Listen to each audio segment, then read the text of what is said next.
Isang pinagpalang hapon po sa bawat isa.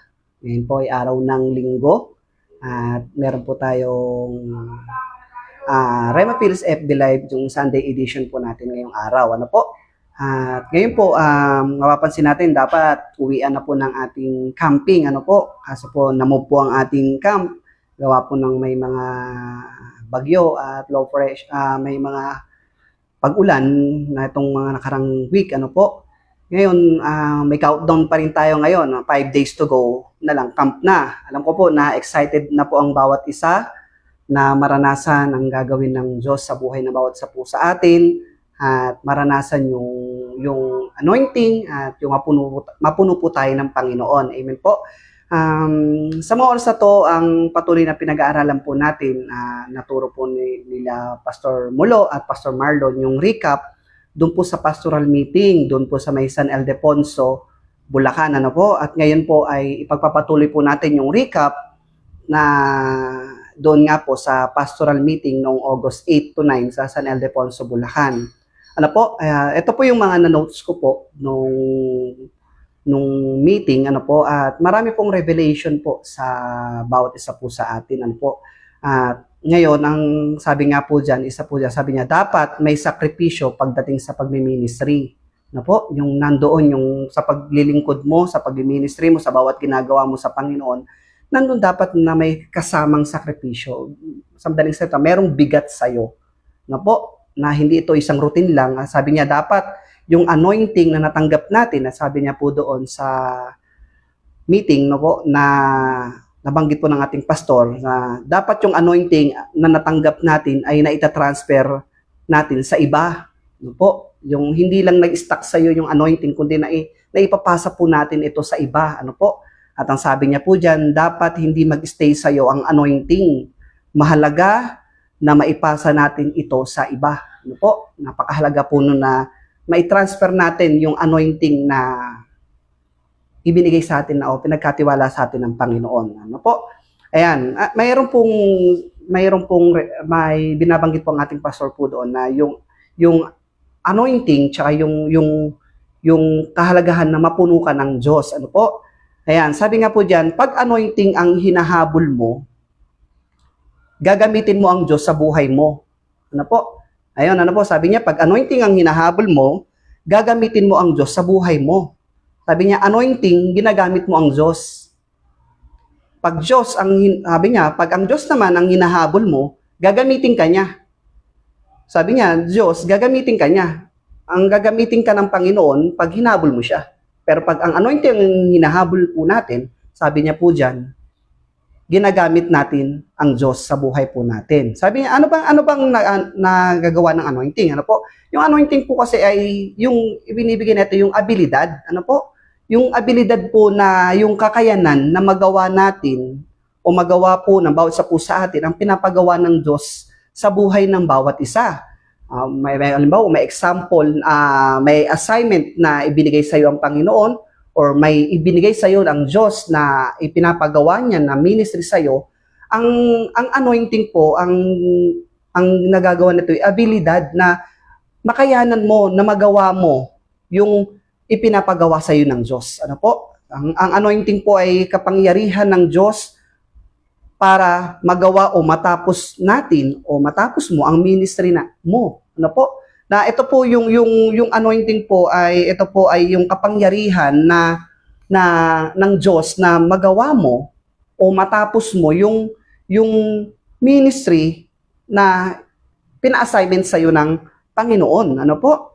Yung pinapagawa sa iyo ng Diyos. At sabi niya diyan, ito po no. Sabi niya, ang pinaglalaban ng anointed, ito po no, ang pinaglalaban ng anointed, nabanggit po ng ating pastor, ay status o posisyon. Ano po? Sabi niya, maglilingkod yan dahil sa posisyon.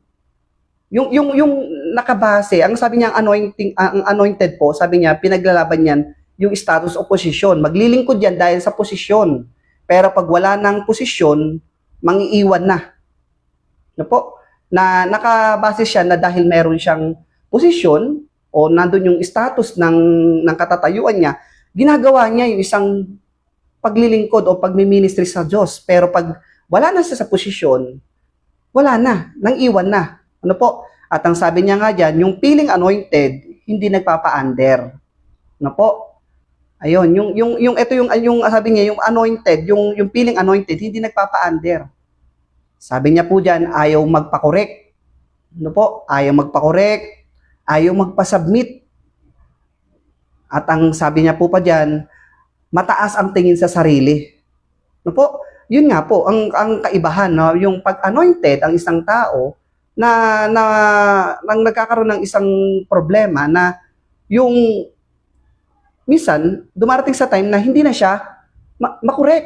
At ang ito po, no, hindi na siya nagpapa-under kasi feeling niya na anointed na siya, na napapakilos niya na ang kapangyarihan ng Diyos, na ayaw na magpa-submit.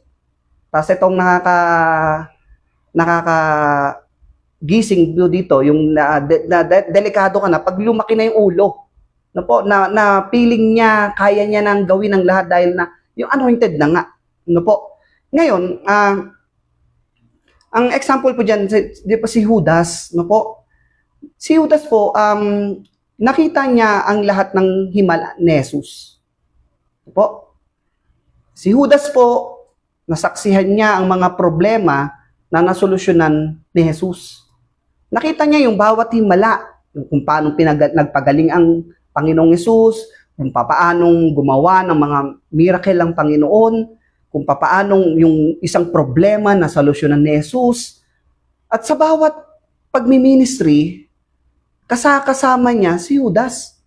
Sa bawat pagmi-ministry, kasama niya, sa bawat ministry na pinupuntahan ni Jesus, nandoon na kasama si Judas.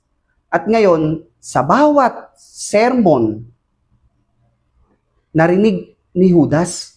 Sa bawat sermon ni Jesus, narinig ito ni Judas. Sa kabila ng yon, ang puso niya ay malayo pa din kay Jesus. Ano po?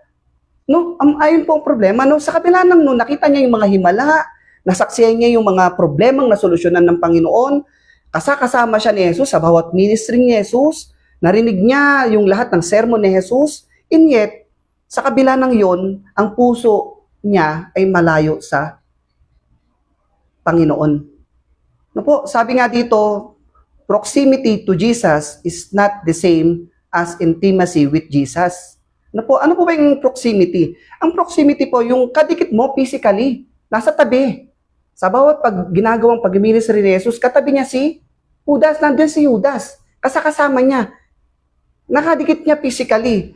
Pero, sabi niya dyan, proximity to Jesus is not the same as intimacy with Jesus. Maaring kakilala niya na nakasama niya kumain, nakatabi niya sa isang pangyayari, pero yun nga, yung proximity hindi siya same ng intimacy. Sabi niya, yung intimacy mas malalim yung relasyon mo sa isang tao. Ang sabi diyan, mas malalim ang relasyon mo kay Jesus. Ibig sabihin, punong-puno ka ng pag-ibig ni Jesus. Kaya nga po, sabi nga diyan, maganda na mapuno ka ng Panginoong Jesus. Kasi maaring masaksihan natin yung mga miracle ng pagkilos ng Diyos sa buhay natin. At the same time, naglilingkod tayo sa Panginoon pero malayo ka pala sa Diyos. Kasi yung intimacy, sabi niya, mas malalim yung relasyon. Kumbaga yung ugat mo sa Panginoon, yung lalim ng ugat mo sa Diyos ay nandun na ang lalim mo sa Panginoon. Na punong-puno ka ng pag-ibig ni Jesus. Ano po? Kasi sabi nga dyan, puno ng Diyos, sabi niya, pag puno ka ng Diyos, walang kataasan sa'yo. Walang pride sa'yo. Dahil ang puno ng Diyos ay mababa lang. Amen po? Na kung paanong si Jesus ay wala sa kanyang kataasan, walang pride kay Jesus, at punong-puno ng kababaan ng Panginoon, punong-puno ng humbleness si Jesus, sabi niya, ang puno ng Diyos ay puno ng humbleness sa puso. Amen? Kaya nga sabi niya dyan, kahit pigain mo yan, kahit nandun yung dikdikin mo yan, nandoon mababa lang. Lumalabas si Kristo sa puso. Amen? Nandoon na kahit pigain, dikdikin, o durugin pa yan, Pero nandoon na mababa lang siya. At lumalabas si Kristo sa puso niya. Amen po. Sabi niya, ang puno ng Diyos ay willing bumaba kahit walang posisyon. Amen? Kumbaga hindi siya after dun sa posisyon. Kaya niyang bumaba kahit walang posisyon. Ang habol niya ay paglilingkod. At mapaglingkuran lang ang Panginoon kahit walang posisyon. At yun ang kailangan po natin. Pag puno tayo ng Diyos, kahit walang status o posisyon, hahanapin ko ang paglilingkod at ang gusto ko, mapaglingkuran ko ang Panginoon kahit walang posisyon. Amen po? Kaya nga sabi niya diyan, ang puno ng Diyos, lalabas ang ugaling Jesus. Amen po? Ang ugaling Jesus lalabas sa atin pag punong-puno tayo ng Panginoon. Sabi niya nga diyan, lumalabas sa iyo ang tamang karakter dahil puno ka ng Diyos. Amen? Kaya nga ang ganda po na pag tayo po ay puno ng Panginoon, maglilingkod yan kahit walang posisyon at lalabas yung ugali ni Kristo sa buhay niya. Kahit pigain, kahit dikdikin yan, lalabas ang ugali ni Kristo. Lalabas ang tamang karakter dahil nandoon na puno ka ng ating Panginoon. Amen po? Pero yung isang anointed, pag didikdik na yan, pag piniga na yan, pag wala ng posisyon, mangiiwan na yan. Amen po? Kaya nga sabi niya dyan, maganda puno ka ng anointing. Yes, maganda po. Puno tayo ng kapangyarihan ng Diyos, himala ng Diyos, pagkilos ng Diyos, at the same time, puno tayo ng Panginoon. Amen po? Puno tayo ng kanyang pag-ibig, puno tayo ng ugali niya. Amen po? Kasi hindi naman maganda na anointed ka lang at hindi ka puno ng Panginoon. Kasi mahihirapan tayo pagdating ng mga laban ng buhay. Amen po? Kaya nga sabi niya dyan, pag puno ka ng Diyos, lalakad ka ng may pag-ibig. Amen po? Lalakad ka, nandun na may paglakad ka ng may pagmamahal. Kasi bakit? Puno ka ng pagmamahal ng Panginoon. Puno ka ng Diyos sa buhay mo. Amen po? May isang example po rito na kung saan si Esteban, ano po? Nasa Acts po yan, Acts chapter 7, na kung saan, ito pong si Esteban, isa po siya sa mga servant at leader na appointed by the apostle. Sabi niya, to help distribute food and aid to widows in Jerusalem. Ang trabaho po ang paglilingkod na ginagawa ni Esteban ay tagaluto, tagapaghatid ng pagkain at ng mga pangangailangan ng mga widows doon sa Jerusalem. Tapos, ang nangyari po, si Esteban po ay, alam naman po natin ang kwento niya na kung saan, nung time na siya ay napuspos, na puno ng Diyos sa kanyang buhay, nagpapahayag siya tungkol sa Panginoon. Ngayon, ang ginawa sa kanya, kinaladkad siya ng mga tao, pinagbabato, no po? Kumbaga, isa rin siya sa mga martyr, di ba? Na Kristyano, na kung saan kinaladkad, pinagbabato, pero tingnan niyo po ang lumabas sa labi ni Esteban. Dahil yung puso niya ay puno o puspos ng Espiritu ng Diyos, ang puso niya ay puno ng Diyos, ang lumabas kay Esteban, Lord, wag mo silang panagutin sa kasalanan na iyan. Ang puso ni Esteban na imbis na paghihiganti, imbis na lumaban, ang ginawa ni Esteban, pinag-pray niya yung mga taong iyon. To the point na yung nangyari kay Esteban na hanggang mamatay, sa huling hininga ni Esteban, hindi siya bumitaw sa Panginoon. Amen po? Nandoon yung makikita natin yung buhay ni Esteban na kung papaanong na doon yung paggawa sa kanya ng hindi maganda, pero dahil puno siya ng Diyos, lumabas sa kanya yung tamang karakter na punong-puno ng pagmamahal ng Panginoon. Amen po? Meron pa po akong isang example, itong si David. Ano po? Ito naman si David. Sabi niya, si David po mas maraming Diyos. Puno siya ng Diyos. Ano po? Puno siya. Ang heart niya, bago siya bigyan ng anointing, nakita ng Diyos ang heart niya bago siya nilagyan ng anointing na punong-puno ng Diyos sa puso niya.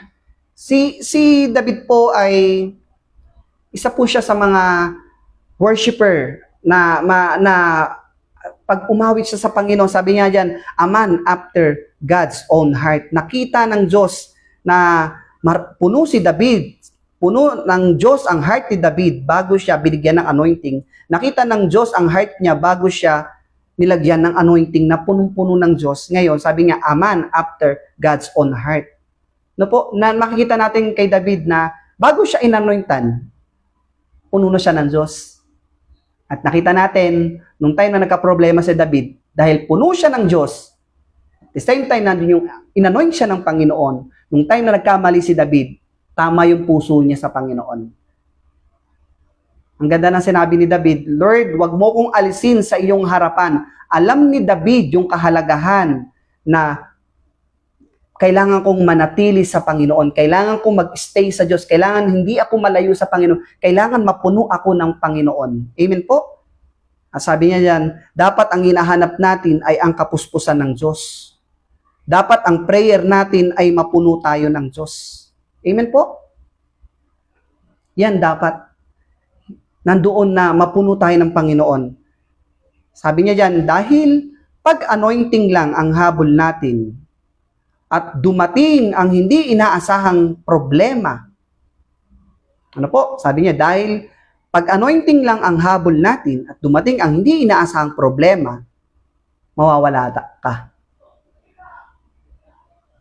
Posibleng mawala ka.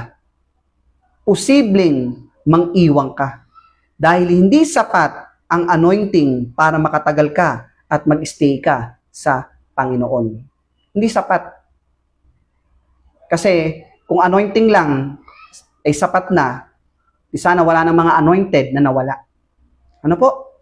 Kaya nga sabi niya, kailangan natin ng kapunuan ng Diyos.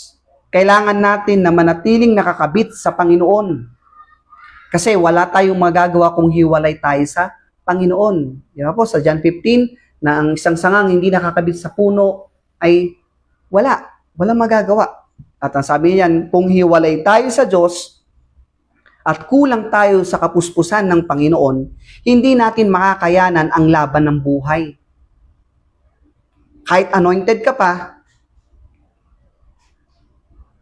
hindi natin kakayanin ang laban. Kapag kapuno tayo ng Diyos, meron tayong lakas. Kapag puno tayo ng Panginoon, meron tayong lakas na makatagal sa labanan, tumagal hanggang 12 rounds. Katulad ng sa isang boxing, na kaya mong tumagal na hindi ka lang na first round, kundi umaabot ka hanggang 12 rounds. At after ng 12 rounds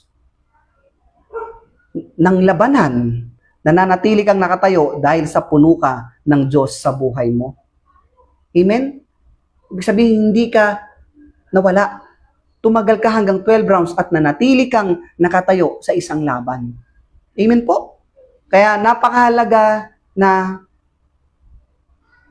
mapuno tayo ng Panginoon, na mahalaga na nandun yung anointing ng Diyos sa buhay natin at the same time, yung punong-puno tayo ng Panginoon. Amen po? Kasi ang anointing, sabi niya dyan, pwedeng bumaba. Pero hindi ka mawawala. Hindi ka mawala-wala kasi puno ka ng Diyos. Hindi ka ma-burn out kasi punong-puno ka ng Diyos. Amen po? Ang anointing pwedeng bumaba eh. Pero, hindi ka mawala-wala kasi puno ka ng Diyos at hindi ka ma-burn out kasi punong-puno ka ng Diyos. Amen po? Kaya nga diba sabi po ni Pastor Mulo, ang kapunuan ng Diyos ang magiging panlaban natin upang manatili tayo sa Panginoon. Amen po? Yung mga nabanggit po ni Pastor Mulo na yung pagka ang napuno ka ng Diyos, magiging panlaban natin ito upang manatili tayo sa Panginoon. Isang weapon ito, isang sandata ito na pwede nating magamit na dahil sa pag-i-stay mo sa Panginoon, ito ay isang panlaban natin upang manatili tayo sa Panginoon. Amen po? At ang isa sa nabanggit po ni Pastor Marlon, sabi niya, may mga laban ng buhay na hindi ang anointing ang kailangan mo. Amen? Kundi si Kristo sa buhay mo. Amen po? Nabanggit po ni Pastor Marlon na sabi niya yun, hindi ang anointing ang kailangan natin, kundi si Kristo ang kailangan natin sa buhay natin. Amen po? May mga bumabagsak na Kristiyano, kahit mataas na ang anointing, May mga Kristiyano na kahit anointed na, pero bumabagsak, nawawala, nangiiwan. Na nagpapatunay na hindi lang ang anointing ang kailangan natin, ang kailangan natin ay si Kristo sa buhay natin na punong-puno tayo ng Panginoon. Amen? Na punong-puno tayo ng Diyos, na dahil sa punong-puno ka ng Panginoon, na nagpapatunay na sabi niya dyan, na punong-puno ka ng Panginoon, hindi ka basta-basta madaling pabagsakin. At hindi ka mawawala kung punong-puno ka ng Panginoon sa buhay mo. Amen po? At sabi niya dyan, dapat hinahanap at panalangin natin ay mapuno tayo ng Panginoon. Amen po? Yan po ang dapat natin na hinahanap. Sabi niya, dapat hinahanap at ang panalangin natin ay mapuno tayo ng Panginoon. Amen po? Kasi katulad na iniwan ni Jesus na example sa atin, na kung saan si Jesus lagi siyang natatagpuan sa ilang na lugar. Anong ginagawa ni Jesus sa ilang na lugar? Sa isang liblib at tahimik na lugar, ano ang ginagawa ni Jesus? Nung time na si Jesus ay nandito sa lupa, nagbi-ministry si Jesus, makikita ng mga alagad si Jesus, nandun sa isang liblib at ilang na lugar, ano ang ginagawa niya doon? Ang ginagawa ni Jesus, nananalangin siya. Bago siya sumabak o pumunta sa isang ministry, bago siya pumunta sa isang misyon, sinisigurado ni Jesus na puno siya ng ating Diyos Ama. Meron siyang time, meron siyang quiet time na kumbaga sa isang gadget, katulad po nitong cellphone, kailangan i-charge to eh. Malulobat to pag panay gamit ka. At ngayon sa atin din po, kailangan nating mag-charge sa Panginoon. Ibig sabihin, kailangan natin na puno tayo ng Panginoon. I-charge natin ang buhay natin na lagi tayong magpapuno sa Panginoon, kasi kung lagi lang tayo nagpapatuloy sa buhay at hindi tayo kumukonekta sa Panginoon, wala tayong time para kumonek sa Panginoon, mag-charge sa Panginoon para mapuno tayo ng Panginoon, katulad na darating na camping ngayon. Kailangan dapat ito yung time na magka-camp. Pupunta ako ng camping kasi gusto ko mapuno ako ng Panginoon. Hindi lang anointing ang habulin ko doon, kundi gusto ko mapuno ako ng Panginoon, maranasan ko ang Espiritu ng Diyos, maranasan ko ang pagyakap ng Panginoon, yung presensya ng Panginoon, kasama yung mga kapatiran ng mga taga-Rema. Napakahalaga po nito. Yung fellowship na a-attend ka ng camp na ito dahil gusto ko mapuno ako ng Panginoon, kasi after ng camping, may mga laban na naman akong sasagupain, may mga battle na naman akong madadaanan. At matagtatagumpayan ko ito kasi bakit?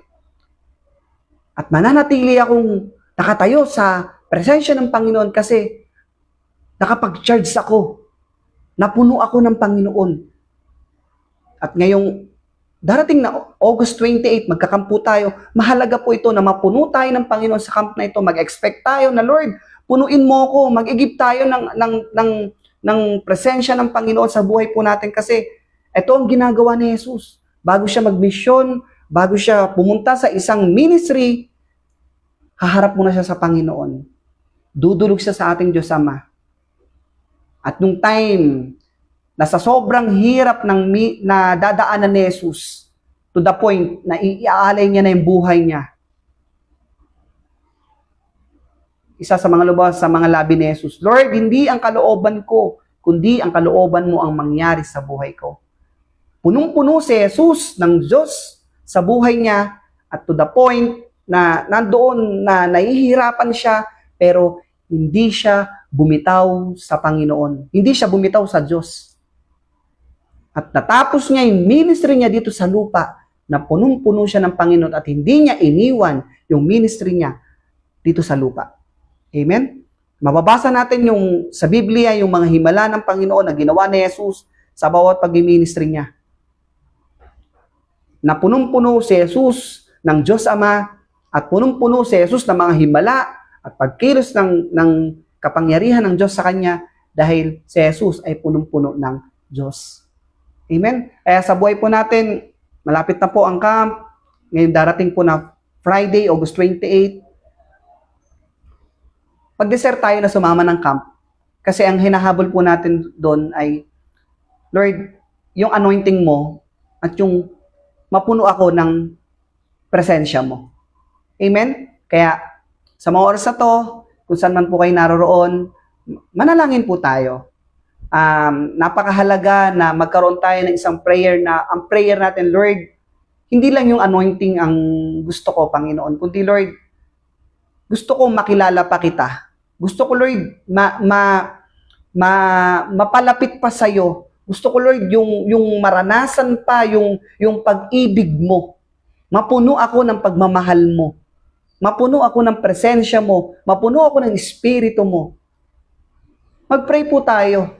Kasi kailangan po natin na sa bawat araw ng buhay natin, meron tayong time na mag-charge, na kausapin ang Panginoon sa buhay po natin. Amen po.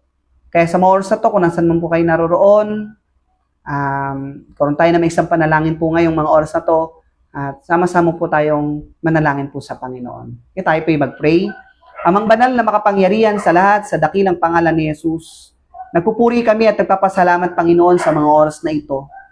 Lord, salamat, Panginoon, sa mga paalala mo sa amin, Panginoon, ngayong nagdaang pastoral meeting ngayong August, Panginoon, na hindi lang sapat ang anointing, Panginoon, kundi, Lord, kailangan naming mapuno kami. Mapuno mo kami sa aming mga buhay. Kasi may mga laban ng buhay namin na hindi sapat ang anointing lang, kundi ikaw mismo ang kailangan namin sa buhay namin para manalo kami, magtagumpay kami, at manatili kaming nakatayo sa bawat laban. At madatnan mo kaming matapat na ginagawa ang ministry na pinapagawa mo sa amin. Dahil punong-puno kami, Lord, ng pagmamahal mo. Lord, ang dalangin namin, Panginoon, punuin mo kami, at ngayong darating na camping na ito, O Diyos, ngayong Friday, Panginoon, Lord, nag-e-expect kami na sa camping na ito, Panginoon, pupunuin mo kami ng iyong presensya. Ipaparanas mo sa amin ang pag-ibig mo, yung anointing mo, O Diyos. Salamat po, Panginoon, ngayon pa lang, O Diyos, sa katagumpayan ng camping, Panginoon, at Lord, sa buhay ng bawat anak mo, O Diyos, sa mga nakikinig ngayon, Panginoon, Lord, punuin mo ang bawat isa po sa amin. Mag-umapaw ka sa puso namin, Panginoon. Lumabas ang Panginoon, yung ugali ni Kristo sa buhay namin, Panginoon. Salamat po, O Diyos, sa hapong ito, Panginoon, sa mga paalala mo sa amin, na mga nabanggit, Panginoon, sa pastoral meeting, O Diyos. Lord, ito po, Panginoon, ay nagsisilbing paalala sa amin, Panginoon, na kailangan namin ng kapunuan, Panginoon, na mapuno kami ng Diyos sa buhay namin. Salamat po, Panginoon.